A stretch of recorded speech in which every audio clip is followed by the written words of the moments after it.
모세의 율법에 따라 정결례를 거행할 날이 되자 예수님의 부모는 아기를 예루살렘으로 데리고 올라가 주님께 바쳤다. 주님의 율법에 태를 열고 나온 사내 아이는 모두 주님께 봉헌해야 한다고 기록한 대로 한 것이다. 그들은 또한 주님의 율법에서 산 비둘기 한 쌍이나 어린 집 비둘기 2마리를 바치라고 명령한 대로 제물을 바쳤다. 그런데 예루살렘에 시메온이라는 사람이 있었다. 이 사람은 의롭고 독실하며 이스라엘이 위로받는 때를 기다리는 이였는데 성령께서 그 위에 머물러 계셨다. 성령께서는 그에게 주님의 그리스도를 뵙기 전에는 죽지 않으리라고 알려주셨다.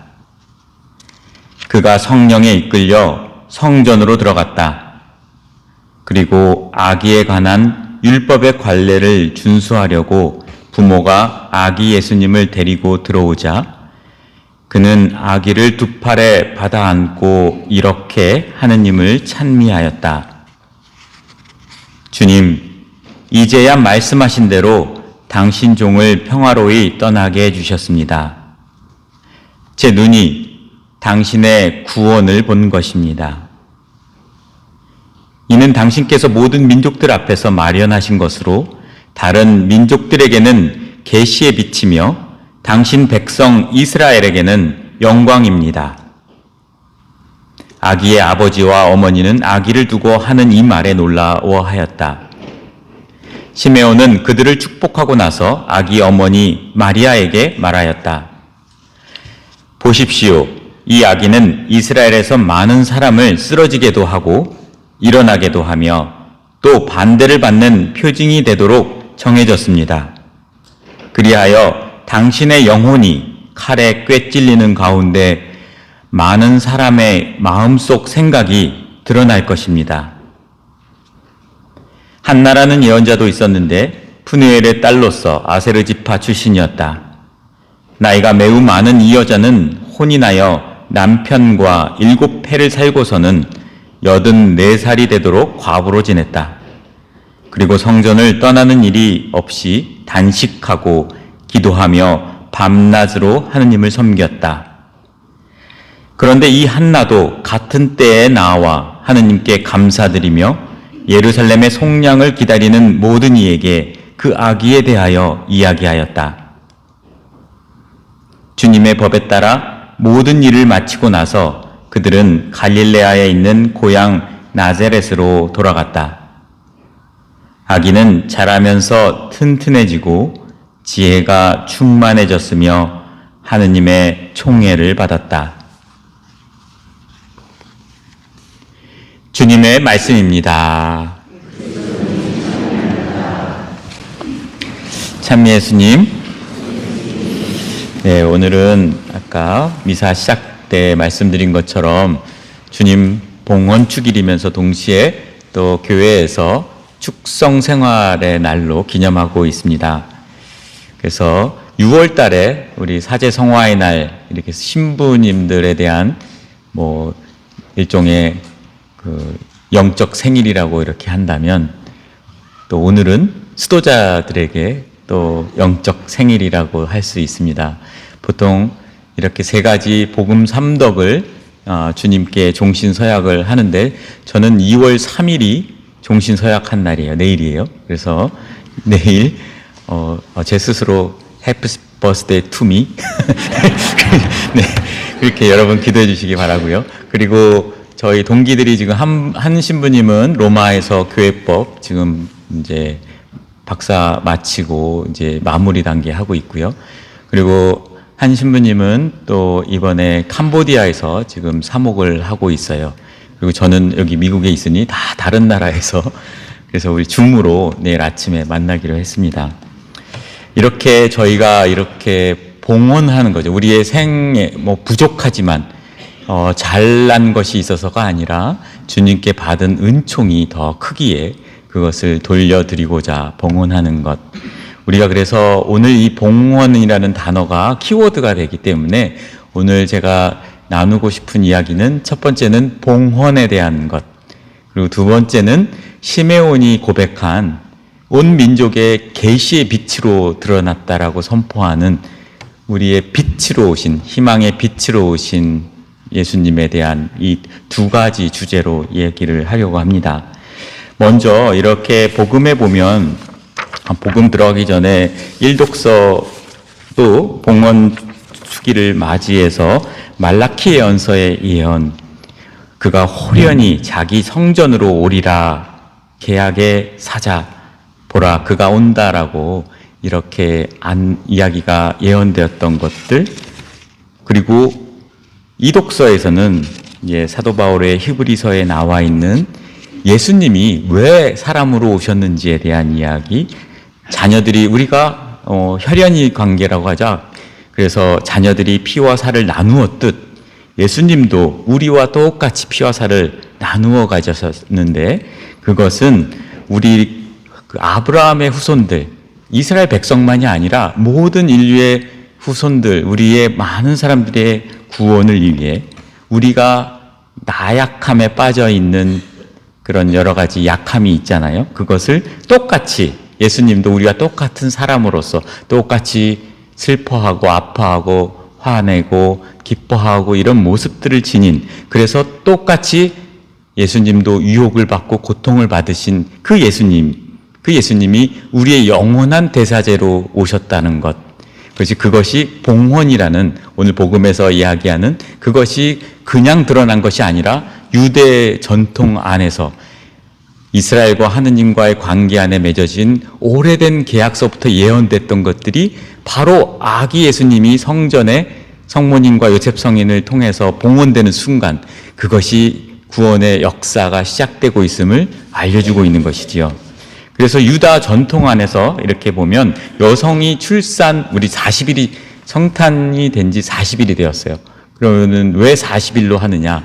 여성이 출산 후 7일 동안에는 이렇게 아기를 낳고 좀 정결하지 못하다라고 생각을 했대요.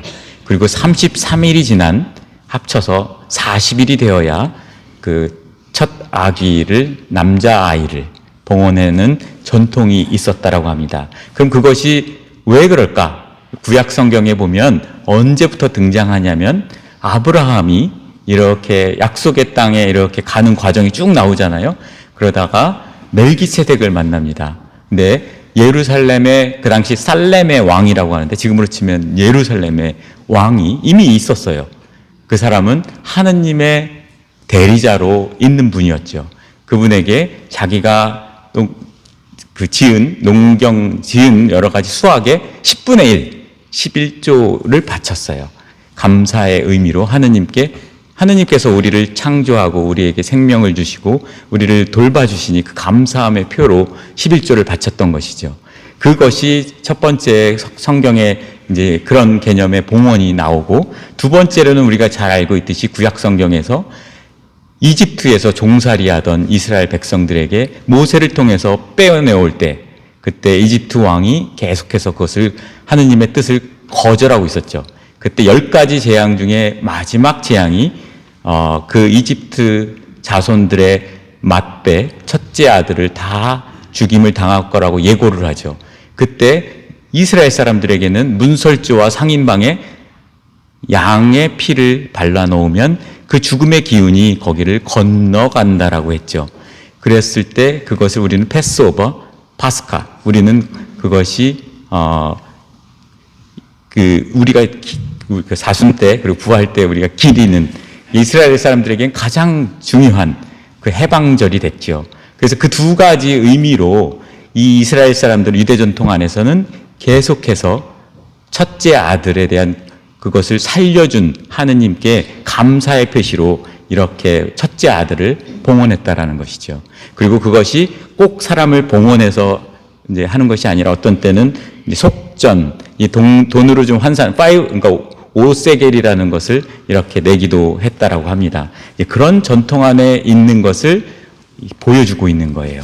그런데 이것을 왜 보여주는가라고 한번 우리는 생각해 본다면, 루카복음의 저자, 우리 복음이 4개 복음서 중에 다 복음서마다 다양한 관점의 강조점이 있는데, 이 루카복음사가는 우리가 너무나 잘 알고 있듯이 루카복음은 모든 민족에게 하느님의 구원이 보편적으로 펼쳐진다라는 그 관점을 강조하고 있어요. 바로 시메온이 그 이야기를 하고 있는 거죠. 온 민족의 계시의 빛이라고 얘기를 하는 것이죠. 그리고 또 하나는 루카복음에서는 다양하게 가난하니 소외되니 억눌리니의 해방으로 그 사람들을 일으켜 세우는 사람으로 하느님의 사랑과 자비를 강조한 복음서죠. 그러니 오늘 또 이 시메온과 한나의 인생 여정도 사실은 쉽지 않은 과정을 거쳤다는 것을 짐작할 수 있습니다. 그렇게 봉헌에 대한 의미를 이렇게 한번 이렇게 봤고요. 그러면서 저는 이 복음을 묵상하면서 제가 나에게 봉헌은 어떤 것을 했을까라고 한번 돌아봤어요. 제가 봉헌이라는 단어를 제가 처음으로 썼던 단어가 제가 입회 직전입니다.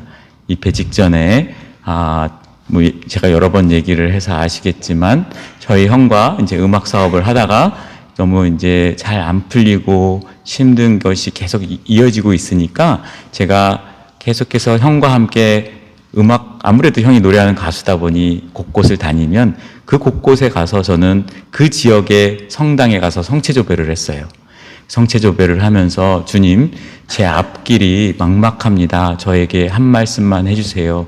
그리고 제 형의 이 위기의 상황과 저희 가정의 위기가 주님께서 벗어나게 해준다면 제 생을 당신께 봉헌하겠습니다.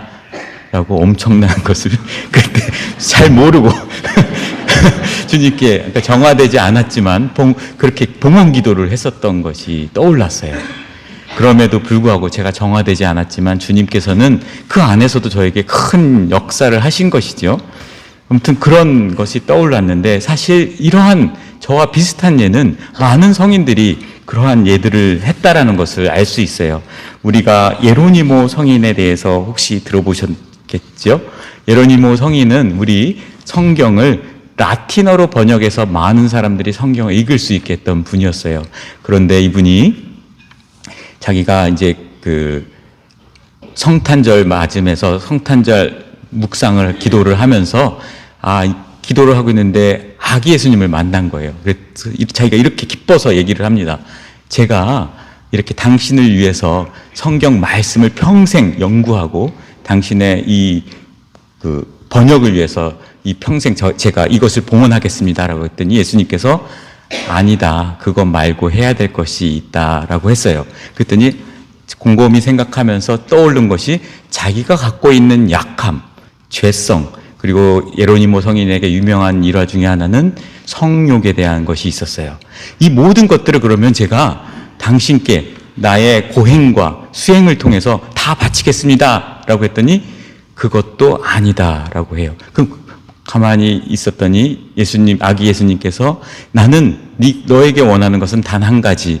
네가 갖고 있는 죄악함과 약함과 부족함을 다 모두 나에게 봉헌해라 라고 얘기를 해요.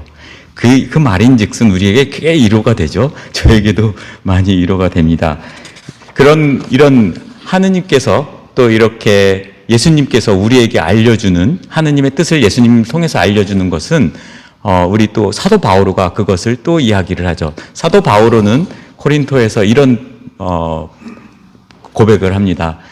내가 주님의 계시를 알아볼 수 있게 해준 하느님의 은총이 너무나 큰데 그런데 저에게는 가시가 있습니다. 이 가시는 성서 해석자들이 아직도 이렇게 딱 뭐다라고 얘기하지 않지만 여러 가지 해석을 해요. 영적으로 약한 그리고 죄악에 대한 것, 그 가시, 그다음에 앞으로 고난을 받을 박해에 대한 가시, 다양한 육체적인 또 약함에 대한 가시일 수 있지만 그 가시를 3번에 걸쳐서 주님께 계속해서 내 가시를 없애주세요라고 고백을 한 거죠.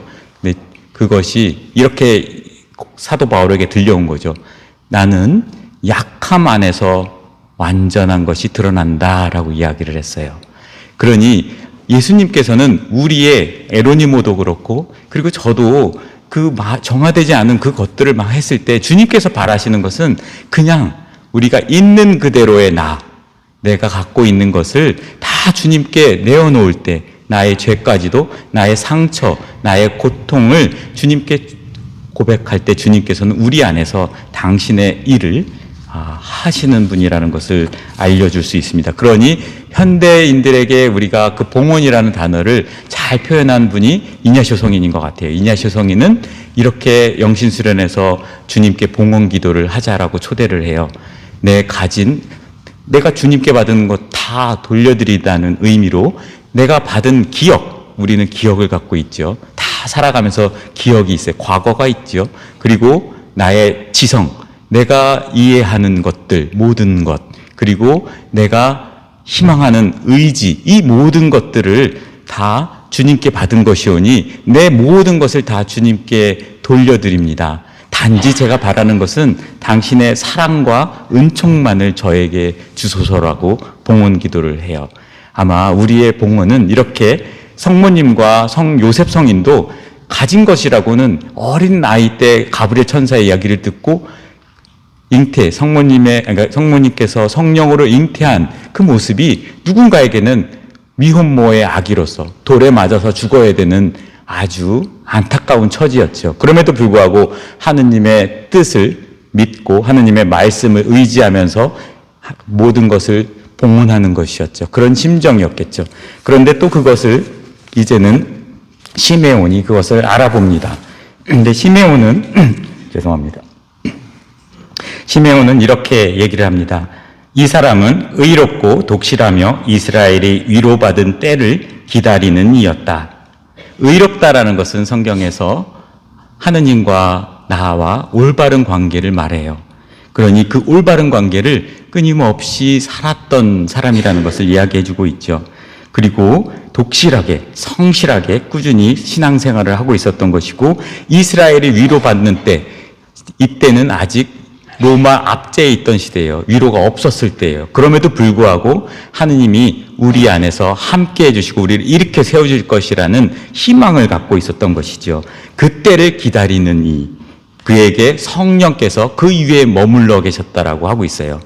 그러니 우리가 세상적인 눈으로 우리가 살아가면서 하느님의 은총이 보이지 않는다라고 할 수 있을 때 이 시메온과 우리 성인들이 얘기해 주는 것은 우리가 갖고 있는 약함, 그리고 내가 아직은 위로의 때가 아님에도 불구하고 그것을 안에 담겨 있는 신앙의 시선으로 성령의 도움으로 우리는 위로의 때를 바라고 기다릴 때 주님께서 우리에게 응답해 주신다는 것을 알려주고 있습니다. 그래서 그렇게 살던 믿음과 희망 안에서 살던 이 시메온은 성령에 이끌려 성전으로 가서 아기 예수님을 안아볼 수 있었던 것이죠. 그 아기 예수님은 세상의 눈으로 보면 그저 우리 인간의 연약한 엄마 아빠의 도움 없이는 몸을 가눌 수도 없는 연약함 안에 들어있는 그 구원의 희망의 빛, 온 민족의 빛을 깨달을 수 있었던 것은 성령의 도움이 있었기 때문에 가능한 것이죠. 그러니 그것이 말하는 바는 우리 신앙 여정 중에 내가 예견치 않은 일, 내가 기대하는 것이 잘 이루어지지 않을 때, 그리고 내가 원하지 않는 관계에 어려움이 있을 때조차도 이렇게 시메온이 그리고 한나가 주님 말씀을 믿고 우리 성 요셉과 성모님께서 끊임없이 하느님의 말씀을 따를 때 그 안에 주님의 성령께서 우리에게 도움을 일으켜 주신다는 그 이야기를 하고 있는 것 같습니다. 제가 이렇게 그 형과 함께 사업을 하면서 마지막에 이렇게 이제 2년 동안 저는 이제 그 성소 여정을 거쳤는데 마지막에 입회 허락을 받고 가게 되기 직전에 제가 형에게 정말 미안하지만 이제 가는 것을 허락받았다라고 했어요. 근데 말을 형도 함께 저에게 그 순간에 제가 마지막으로 형에게는 저희가 형제로서 그 위기를 같이 붙잡아줘야 되는 사람인데 형은 저에게 함께 기도하면서 식별해보자라고 얘기를 했었어요. 너무 감사한 일이죠. 그것은 아마 부모에게서부터 내려받은 신앙의 그 믿음이 있었기 때문에 가능했을 거예요. 그러고 나서 입회하고 종신 서원을 하고 제가 왔을 때 형이 이런 얘기를 해줬어요. 내가 너를 떠나보낼 때 나에게는 가난한 과부, 렙톤 두 닙밖에 없다고 생각을 했었다. 너는 나에게 렙톤 두 닙이었는데 내가 너를 하느님께 봉헌한다 라고 했어요. 그 말인즉슨 이제 본인이 이제 항상 인터뷰 때 이런 얘기해요. 나에게 가장 중요한 세 가지, 음악이 있고 가족이 있고 세 번째는 마지막으로 세 번째지만 제일 중요한 하느님입니다. 저는 제 동생을 하느님께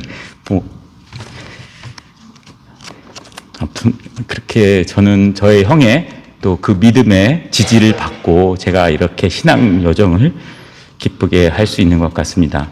그것은 이렇게 가정이 우리에게 보여주신 모범이 있었고 우리 교회에 성인들이 있었고 우리 교회에 공동체에서 전해주는 사랑의 기도들 서로가 함께 통공해 주는 것이 아마 저희 수도자들이 살아갈 수 있게 해주는 원천인 것 같습니다. 그러니 우리 수도자들 또 많이 기도해 주시고요. 또 여러분들도 또 시메온이 얘기한 그 빛이라는 것, 그 빛이라는 것은 우리가 수도자만 밝혀야 되는 것은 아니죠. 어찌 보면 우리 각자는 다양한 신앙 여정의 달란트, 은사를 받고 있다라고 우리 사도 바오로가 계속해서 얘기하죠. 우리는 지체죠. 그래서 다양한 은사를 갖고 있고 우리는 그 은사를 통해서 우리 희망의 빛을 주변에 밝힐 수 있는 거죠. 우리가 초봉헌을 하는 이유는 초는 자기가 다 타야 빛이 나지요. 그 빛을 내는 것, 내가 갖고 있는 여러분 각자의 신앙 여정 안에 갖고 있는 은사들을 내가 이렇게 희생하고 내가 배려하고 내가 그것을 사랑으로 베풀 때 여러분은 그것이 내 주변에 빛으로 밝힐 수 있다라는 얘기죠. 그러니 오늘 주님 봉헌의 축일은 수도자 축성생활 받은 사람뿐만 아니라 하느님의 자녀로 불린 우리 모두가 거룩하게 되도록 불리운 하느님의 빛을 우리가 주변에 내도록 그 부르심을 받고 있다라는 증거입니다. 그러니 여러분들도 함께 우리 다 하느님의 자녀로서 함께 서로가 기도해 주면서 우리 하느님의 희망의 빛을 또 주변에 밝힐 수 있으면 좋겠습니다. 아멘.